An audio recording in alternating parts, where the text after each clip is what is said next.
বন্ধুরা আসসালামু আলাইকুম। আজকে আমি বানাবো বড়ইর আচার, টক ঝাল মিষ্টি আচার বানাবো।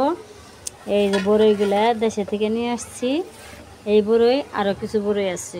এই দেখো বন্ধুরা কত বড়ই, এগুলো একটু বেশি শুকাইছে আর এটা একটু কম শুকাইছে।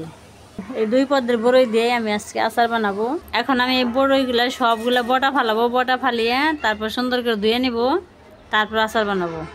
এই যে বটাগুলো এভাবে ফালিয়ে নিব, আর দুই একটা নষ্ট আছে যে একটু একটু কালো কালো হয়ে গেছে, এগুলা ফেলে দেবো। সুন্দর করে বটা ফালিয়ে আনলাম।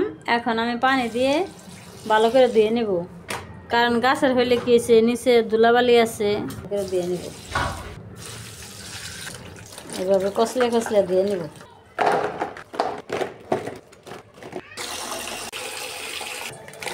এখন আমি আরেকটা ভিতরে সবগুলো ধুয়ে জরানি দিয়ে দিব।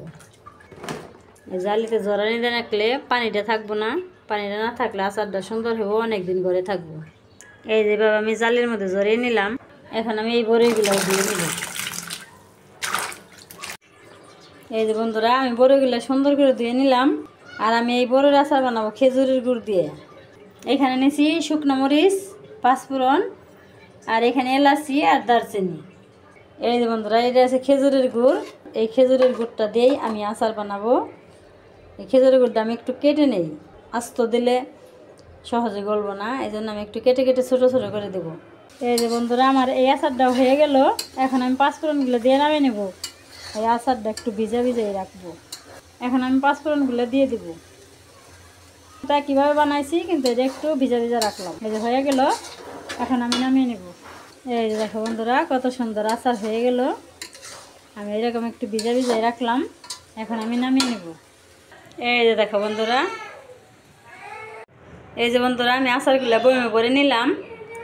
এইভাবে আচার বানিয়ে রাখলে অনেক দিন ঘরে থাকবো।